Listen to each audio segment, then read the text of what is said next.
Donc je vais improviser, j'espère que vous serez indulgents. Déjà vous dire, bon, évidemment en tant que maire de Capestan, j'ai donné mon parrainage à Jean-Luc Mélenchon. Je l'ai donné pourquoi? Au-delà des qualités de l'homme, Jean-Luc Mélenchon, c'est aussi pour le programme, pour l'avenir en commun.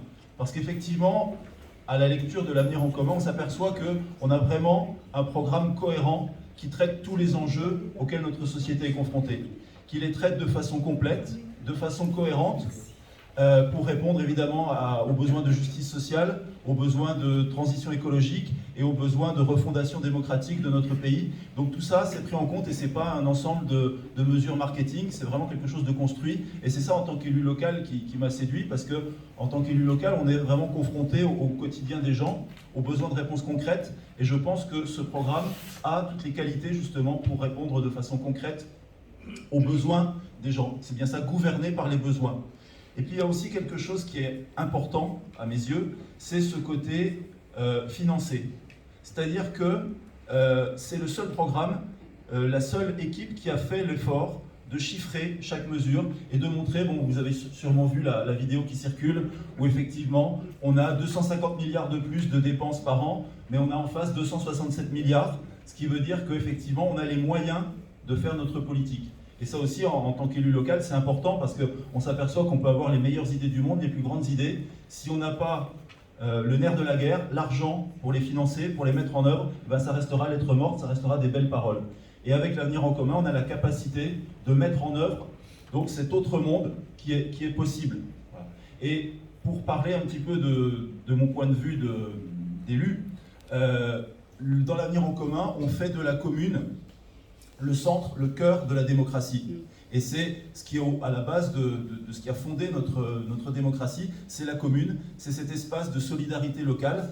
Et on est en capacité de répondre justement à ces enjeux auxquels on est confronté dans nos communes. Les déserts médicaux, par exemple, ça c'est quelque chose de très concret pour beaucoup de gens. Les déserts médicaux, on peut lutter contre les déserts médicaux en salariant notamment des médecins.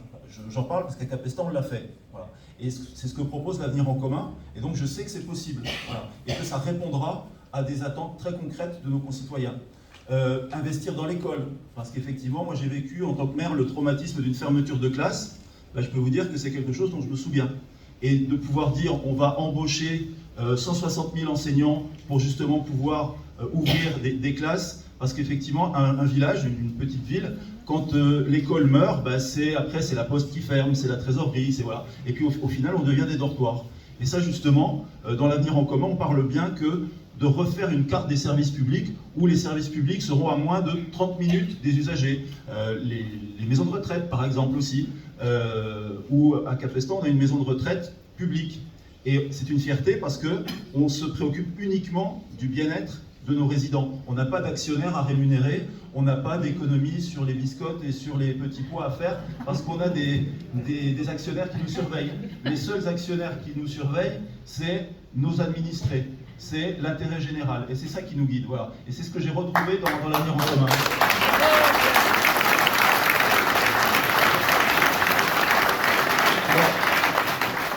Merci. Mais en fait, on pourrait continuer comme ça à égrener toutes ces mesures qu'on peut mettre en œuvre concrètement sur le terrain. La transition écologique, par exemple. Rénover les réseaux d'eau potable.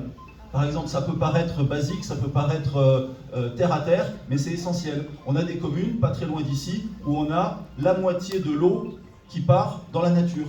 On a des rendements de réseau de 50%. Ça, c'est inadmissible. Donc il faut investir, il faut avoir les moyens d'investir pour rénover les réseaux d'eau potable et d'assainissement. Ce n'est pas un enjeu anodin dans le cadre de la préservation de la ressource. Et ça, c'est les communes qui sont en première ligne. Et on voit que Emmanuel Macron propose encore de réduire de 10 milliards les dotations aux communes. Alors qu'on est déjà au pain sec et à l'eau depuis Hollande, on veut aller encore plus loin dans la réduction. Et donc comment on va faire après, voilà. Et donc c'est tout ça auquel répond l'avenir en commun, où on va pouvoir redonner le moyen d'agir et de revenir sur ces intercommunalités XXL qui sont faites à marche forcée et où de plus en plus on éloigne les élus des citoyens et où c'est de plus en plus la technocratie qui décide à la place des élus, à la place du peuple. Et ça, justement, on n'en veut plus. On veut revenir à la commune comme échelon de la démocratie de proximité, en partenariat avec le département, voilà, pour avoir vraiment une action publique locale efficace et au service des besoins de la population. Voilà. Je termine juste sur je reviens à un niveau un peu plus général que la commune. Pour les quelques jours qui nous restent, là on n'en a plus beaucoup, c'est de prendre bien conscience qu'il y a quelqu'un qui a réussi à passer sous les radars depuis quelque temps, c'est Marine Le Pen. Voilà. Elle a réussi à passer sous les radars en se faisant passer pour quelqu'un qui s'occupe des petites gens, comme elle dit, des pauvres, alors qu'en promettant le pouvoir d'achat, en promettant les services publics, sauf que elle ne propose rien pour les financer. Elle ne remet pas en cause la fiscalité telle qu'elle est. Elle ne remet pas en cause les cadeaux faits aux riches. Donc ce qui veut dire que ce soi-disant programme de rendre l'argent aux Français, de remettre des services publics, c'est du pipeau, passez-moi l'expression, parce qu'elle, justement, elle n'aura pas les moyens de le financer, parce qu'elle ne remet pas en cause la fiscalité. Elle ne remet pas en cause les cadeaux faits aux plus riches. Et donc, c'est là-dessus, je pense que sur les quelques jours qui nous restent, si on a parmi nous des gens qui seront tentés de voter Le Pen en disant oui, mais elle va s'occuper de nous, non, elle ne s'occupera pas de vous, parce que justement, elle n'aura pas les moyens de s'occuper de vous, parce qu'elle ne remet pas en cause le système. Voilà. Donc ça, c'est quelque chose sur lequel je me permets d'insister, parce qu'effectivement, elle est passée tranquille, on a tapé sur Macron, ce qui est normal, hein, bien sûr, il faut taper sur Macron, mais elle est passée sous les radars, voilà. Et donc je pense qu'il faut la mettre en lumière, et la mettre en lumière face à ces contradictions, et montrer qu'effectivement, la seule solution pour le peuple, c'est l'avenir en commun, c'est l'union populaire, portée par Jean-Luc Mélenchon. Voilà.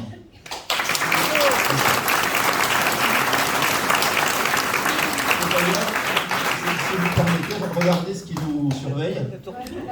Voilà, donc je pense que c'est bon signe. Merci.